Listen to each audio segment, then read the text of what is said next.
할렐루야. 지난 한 주간도 하나님 은혜 가운데 지내신 줄로 믿습니다.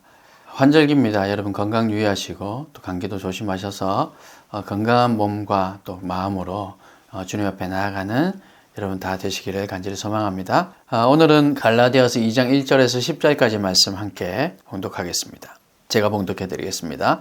14년 후에 내가 바나바와 함께 디도를 데리고 다시 예루살렘에 올라갔나니 계시를 따라 올라가 내가 이방 가운데에서 전파하는 복음을 그들에게 제시하되 유력한 자들에게 사사로이 한 것은 내가 다름질하는 것이나 다름질한 것이 헛되지 않게 하려 함이라. 그러나 나와 함께 있는 헬라인 디도까지도 억지로 할례를 받게 하지 아니하였으니 이는 가만히 들어온 거짓 형제들 때문이라. 그들이 가만히 들어온 것은 그리스도 예수 안에서 우리가 가진 자유를 엿보고 우리를 종으로 삼고자 함이로되 그들에게 우리가 한시도 복종하지 아니하였으니 이는 복음의 진리가 항상 너희 가운데 있게 하려 함이라. 유력하다는 이들 중에 본래 어떤 이들이든지 내게 상관이 없으며 하나님은 사람을 외모로 취하지 아니하시나니 저 유력한 이들은 내게 의무를 더하여 준 것이 없고 도리어 그들은 내가 무할례자에게 복음 전함을 맡은 것이 베드로가 할례자에게 맡음과 같은 것을 보았고 베드로에게 역사하사 그를 할례자의 사도로 삼으시니가 또한 내게 역사하사 나를 이방인의 사도로 삼으셨느니라. 또 기둥같이 여기는 야고보와 게바와 요한도 내게 주신 은혜를 알므로 나와 바나바에게 친교의 악수를 하였으니 우리는 이방인에게로 그들은 할례자에게로 가게 하려 함이라. 다만 우리에게 가난한 자들을 기억하도록 부탁하였으니 이것은 나도 본래부터 힘써 행하여 왔노라. 아멘. 오늘 봉독해 드린 말씀으로 복음을 지키기 위하여 라는 제목으로 함께 은혜를 나누겠습니다. 무지개는 여러분 아시는 것처럼 그 색깔이 7가지가 있습니다. 아주 자세하게 보면 더 세분화할 수 있는지 모르겠지만 분명히 7가지 색깔이 분명하게 좀 나뉘어집니다. 그리고 그 경계는 아주 뚜렷하진 않지만 분명한 것은 7가지 색깔은 분명히 분별해 낼 수 있다는 거죠. 근데 그중 한 가지 색만 강조해서 내가 빨간색을 좋아하니까 빨간색만 강조하면 그것은 무지개다라고 얘기할 수 있겠죠. 빨간색으로만 띠가 둘러져 있으면 그거는 무지개가 빨간 띠죠. 무지개가 아니겠죠. 그리고 내가 좋아하는 그 한 가지 혹은 어떤 한 가지 색 아니면 그 중에서 어떤 한 가지 색이 빠져도 무지개라고 얘기할 수 없을 겁니다. 복음도 그렇습니다. 그 모양은 여러 가지지만 그 중심은 하나죠. 여러 가지 색으로 나오고 있지만 그 중에서 뭔가 하나가 빠지면 7가지 색 중에 하나가 빠지면 무지개라고 할 수 없는 것처럼 복음도 그렇다는 거죠. 중심에 대해서는 타협하지 않아야 하지만 그 복음의 중심, 정수, 핵심에 대해서는 타협하지 않아야 하지만 그 모양에 대해서는 우리가 협력해야 합니다. 바울이 참복음을 위해서 사도들과 어떤 관계를 맺고 또 거짓 형제들과는 또 어떤 대치를 이루었는지 어떤 관계를 갖고 있는지 우리가 살펴보면서 은혜를 나누려고 합니다. 1절 말씀에 보니까 바울은 14년 동안이나 예루살렘을 방문하거나 혹은 사도들과 교제하지 않았다는 사실을 알 수 있습니다. 오직 하나님께서 자기에게 맡기신 이방인 선교에 주력했습니다. 이방인들을 향해서 저 안디옥 교회에서도 여기저기에서 그래서 이방인들을 위해 섬겼습니다. 하지만 계시를 받고 14년 만에 지금 예루살렘으로 올라가서 예루살렘에 가서 거기서 사도들과 만납니다. 그 장면이 1절이죠. 그리고 사도들에게 바울이 계시받은 것이 무엇이었던가 자기가 받은 그 계시를 설명합니다. 이방인들에게 무엇을 전했는지를 정확하게 설명했고 14년간 내가 이방인을 위해 사역했는데 내가 엉뚱한 짓 한 것 아니다. 그렇게 쉽게 말하면 얘기했다는 거죠. 자기가 받은 계시가 무엇이었는지를 정확하게 설명했고 또 교회에서 유력한 자들 즉 존경받는 사람들에게도 또 따로 세세하게 정확하게 설명했다고 2절 말씀에 그렇게 기록하고 있죠. 이렇게 한 이유는 공식적으로 바울이 이해하고 또 전한 그 복음 그것에 대해서 인정받으려고 한 것이었을까 생각해 볼 수 있는데 결론을 말씀드리자면 그게 아니라는 거죠. 공식적으로 바울이 뭔가 인정받고 싶어서 지금 이런 얘기를 하고 있는 게 아니라는 겁니다. 사람의 마음을 감동하려고 지금 이런 말을 하는 것도 아니라는 겁니다. 다만 바울이 한 사역이 유대인과 이방인 사이의 어떤 그런 관계의 문제로 인해서 오명을 얻게 되거나 혹은 공공연한 쟁점이 되는 것, 구설수에 오르는 것, 그래서 복음의 그 빛을 가리는 것, 이것을 막기 위해서 분명하게 내가 어떤 사역을 했는지, 뭐 이런 얘기들을 지금 하고 있다는 겁니다. 예루살렘 사도들에게 인정받으려는 마음으로 한다면 그간의 수고를 스스로 헛되게 하는 것, 자기의 그 다름질 해왔던 것을 헛되게 하는 것이기 때문에 그렇게 하지 않았습니다. 여러 해 동안의 수고가 훼손되고 지금 현재 또 여전히 진행 중인 그 사역이 위험에 처할 수도 있기 때문에 그간의 사역을 지금 정확하게 분명하게 팩트만 지금 설명하고 있는 것이죠. 그게 지금 우리가 읽었던 2절 말씀입니다. 다만 바울 자신에게 보내주신 그 이방인, 바울 자신에게 선교라고 보내주셨던 그 이방인들에게 어떻게 복음을 전했는지를 또 이들에게 알려주고 싶었던 거죠. 내 사역이 어땠는지. 쉽게 말하면 일종의 사역 보고다 이렇게 볼 수 있을 겁니다. 그에게 중요한 것은 오직 복음이었습니다. 바울에게는 여러분 잘 아시지만 바울에게는 복음 외에 중요한 것이 없었어요. 바울이 회심하고 난 이후에는 자기의 그 모든 어떤 것, 자기의 신분, 자기의 공부해왔던 자격, 지식 모든 것들 다 배설물로 여길 정도로 바울에게는 오직 복음만이 중요했었습니다. 복음의 순수성을 지키기 위해서, 다시 말하면 타협하지 않기 위해서 지금 갈라디아인들 속에서 가만히 들어온 그 첩자들, 그들에게 율법이 중요한 것은 아니야 라는 것을 지금 보여주고 있는 거죠. 오늘 우리도 어떤 상황에 닥친다 할지라도 복음을 타협하지 않는, 복음과는 결코 타협하지 않는 하나님의 백성들이 다 될 수 있기를 간절히 소망합니다. 예수 믿는 사람이 어떻게 그럴 수 있느냐라는 그런 이간질의 소리가 들린다 할지라도 바울에게 손가락질하면서 왜 너는 이방인들에게 가느냐, 바울에게 손가락질하면서 너는 왜 할례 받지 않느냐, 뭐 왜 할례를 시키지 않느냐, 뭐 여러 가지 얘기들, 그렇게 이간질하는 소리기도 하고 비난하는 소리기도 하고 어떤 소리가 들린다 할지라도 우리의 행동이 하나님 보시기에 선한 의도이고 복음을 위한 행동이라면 부끄러워할 필요도 없이 마음의 동료가 될 필요도 없이 떳떳하게 주님 앞에서 그 사실 그대로를 밝혀낼 수 있는 그런 믿음의 사람이 되어야 할 것입니다. 바울처럼 그래서 끝까지 복음을 지키는 순수한 마음으로 살아가는 저와 여러분 되시길 바랍니다. 갈라디아서 1장 10절에 기록된 것처럼 우리는 사람에게 좋게 하는 것이 아니라 하나님 보시기에 좋게 하는 것. 여러분 이 말씀을 또 오해해서 사람들에게는 어떻게 해도 상관없어, 나는 하나님의 사람이야, 간혹 요즘 그렇지 않겠지만, 아니 그런 목사님들 제가 잘 요즘은 보지 못했지만 이전에는 그랬어요. 폭군과 같은 목회를 하시면서 나는 하나님께서 날 부르셨기 때문에, 그래서 내가 사람에게 좋게 하겠어, 난 하나님께 좋게 해야 돼 라는 이 미명 아래에서 얼마나 마음대로 막 그렇게 행정을 하고 목회를 하고 정치를 하고 그렇게 악용하라고 주신 말씀이 아니라 우리는 정말 하나님 보시기에 이 복음의 순수성을 지키기 위해서 그런 의도로 하나님 보시기에 좋게 하는, 하나님을 기쁘시게 하는 그런 믿음의 사람들 여러분 다 되셔서 이번 한 주간도 여러분 삶 가운데에서 정말 선택의 순간이 있을 겁니다. 이 직장에서 여러분 속해 있는 공동체에서 저 사람의 지금 저 얘기 혹은 저 사람의 저 마음을 만지기 위해서 내가 지금 복음을 잠시 내려놔야 될 것인가, 이런 갈등이 생길 때가 있을 겁니다. 그러나 하나님께서 하실 것을 믿고 하나님께서 또 만져주시고 하나님께서 해결해 주실 것을 믿고 우리 복음과는 타협하지 않아야 한다는 것.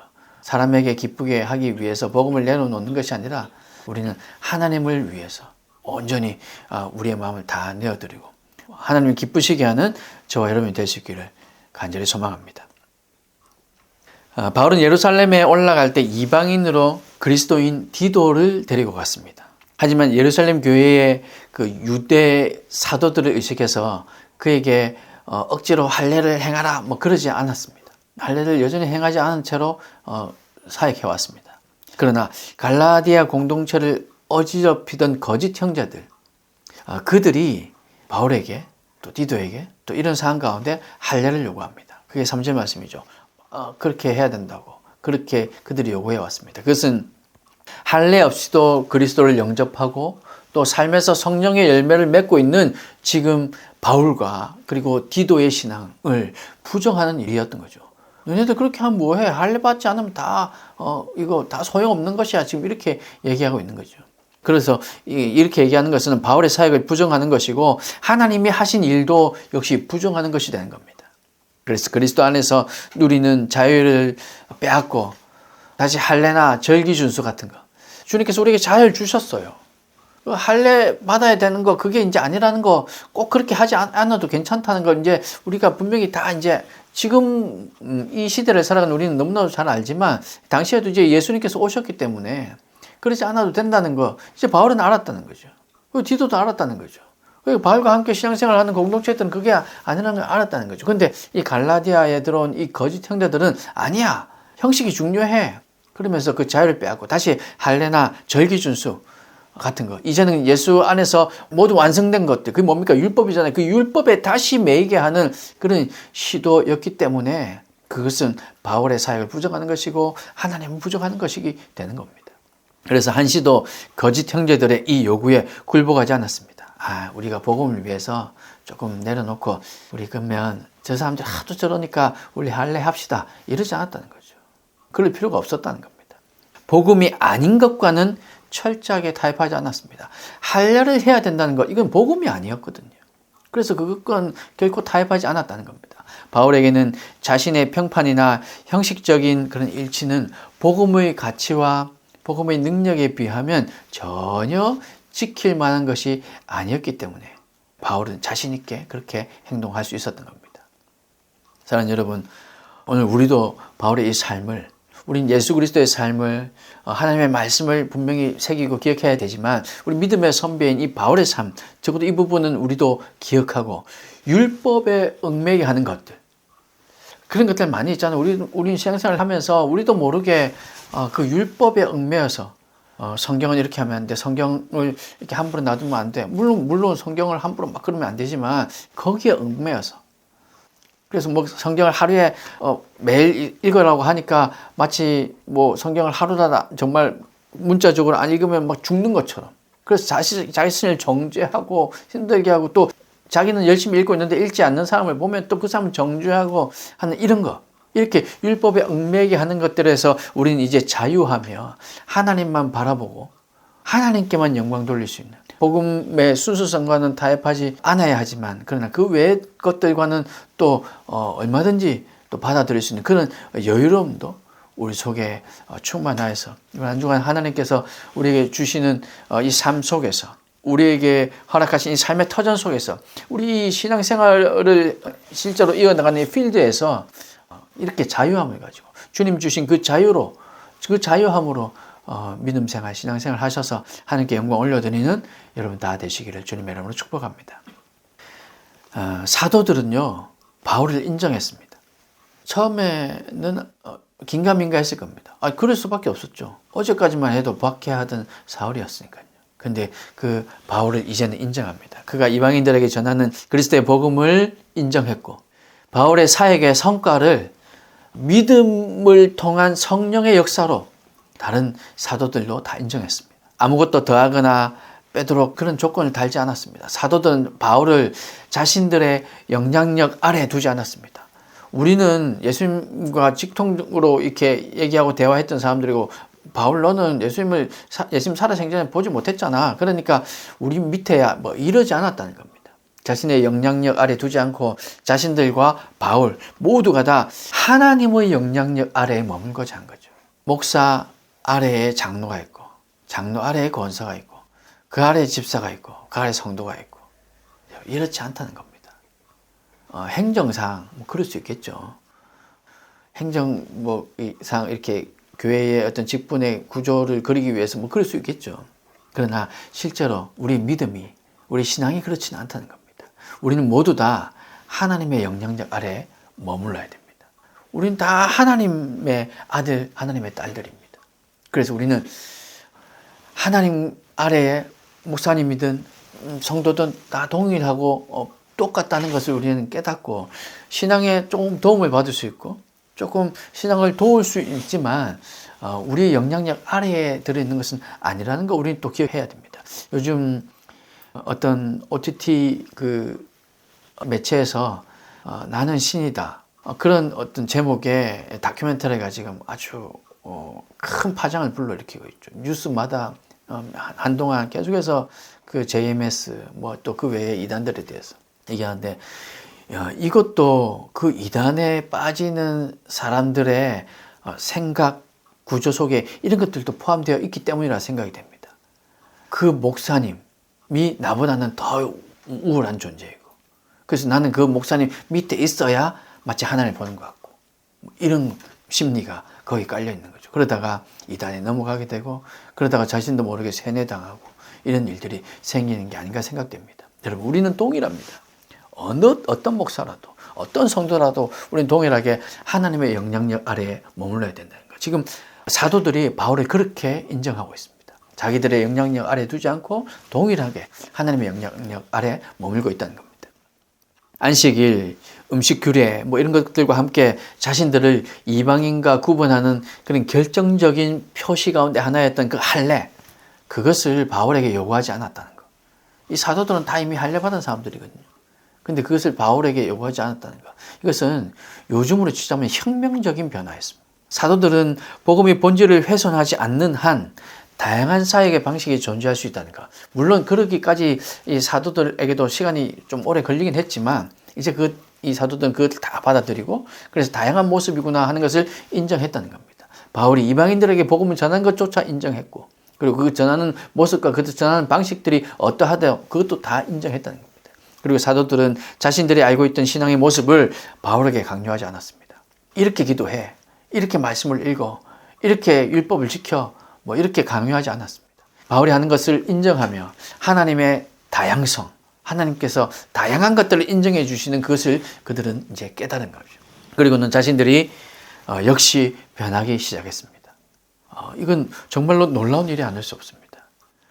때로는 우리가 알고 있는 것, 그게 다가 아닐 경우가 참 많습니다. 책 한 권 읽은 사람이 제일 무섭다 그러잖아요. 우리가 알고 있는 것이 다가 아니라는 거, 우리는 분명히 깨달아야 됩니다. 내 모습, 내가 신앙생활하는 모습은 이렇지만 다른 사람 신앙생활하는 모습은 또 달라요. 그래서 보면서 저 사람 왜 저렇게 할까? 우리나라의 신앙생활하는 모습이 이렇지만 또 다른 나라는 또 달라요. 저 사람들 믿는 게 맞는 걸까? 이렇게 생각이 되기도 합니다. 우리가 아는 게 다가 아니기 때문에 우리는 그 다양성들을 인정할 필요가 있습니다. 하지만 복음에 대해서는, 그 핵심에 대해서는 타협할 수 없겠죠. 이럴 때 복음의 본질이 훼손되는 일이 아니라면 우리도 사도들처럼 변화할 수 있는 용기가 있어야겠습니다. 코로나를 겪으면서 우리 많이 변화됐잖아요. 저도 사실 코로나가 아니었으면 지금 이렇게 카메라를 보며 설교하는 일은 여전히 생각하지 못했을 겁니다. 많은 변화가 일어났습니다. 이것도 예배일 수 있다는 거. 이렇게 예배드려도 성령의 임재가 있을 수 있다는 거. 그러나 한편으로는 이게 다가 아니라는 거. 우리는 현장에서의 예배와 또 공적인 예배, 또 이렇게 카메라 앞에서 함께 모니터 앞에서 드리는 예배, 이 모든 것들을 다 다양하게 인정할 수 있어야 되고, 그래서 우리가 변화되는 거. 정말 우리의 중심이 있다면 어떤 상황 가운데 어떤 예배라도 우리는 그 예배 속에서 주님을 만날 수 있다는 것. 이런 것들도 우리는 이제는 깨달아 알고 있습니다. 변화되었죠. 그런데 이렇게 되기까지는 용기가 필요했습니다. 판단하고 정죄하는 것이 아니라 우리와 다른 모습도 인정할 줄 아는 넓은 마음을 가진 저와 여러분들이 될 수 있기를 간절히 소망합니다. 사랑하는 성도 여러분, 복음을 복음되게 하기 위해서 바울 사도와 예루살렘의 이 사도들이 보여준 협력하는 모습, 인정하는 태도, 이 모습은, 이것들은요, 다양한 교단, 또 선교단체, 혹은 하나님의 역사를 바라볼 때 어떤 마음가짐이 필요한가, 저 다양성을 어떻게 내가 대해야 하는가 하는 것을 가르쳐 줍니다.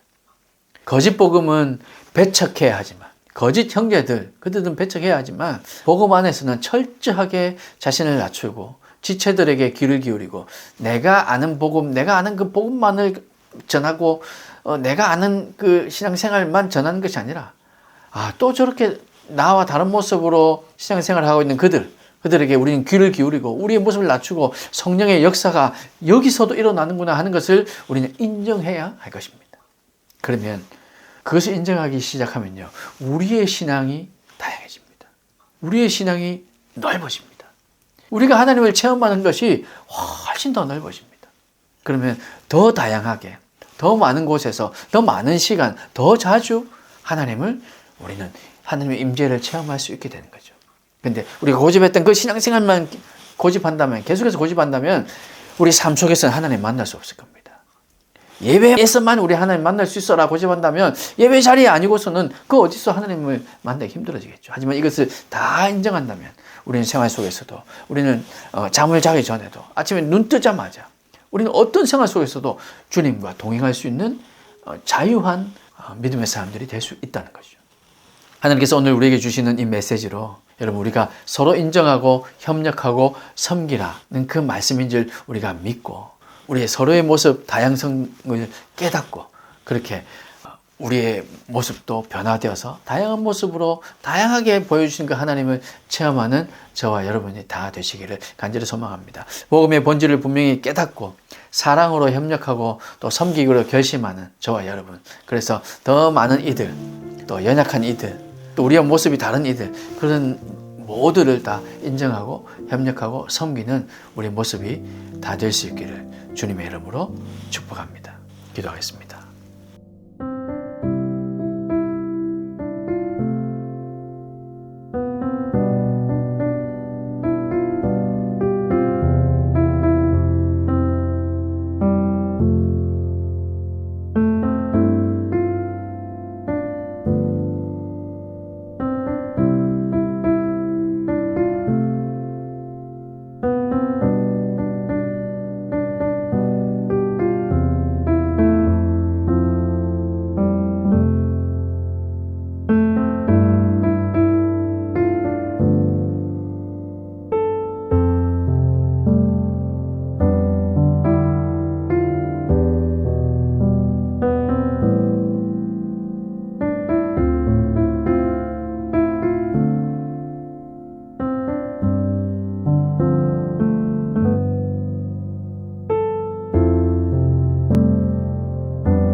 니다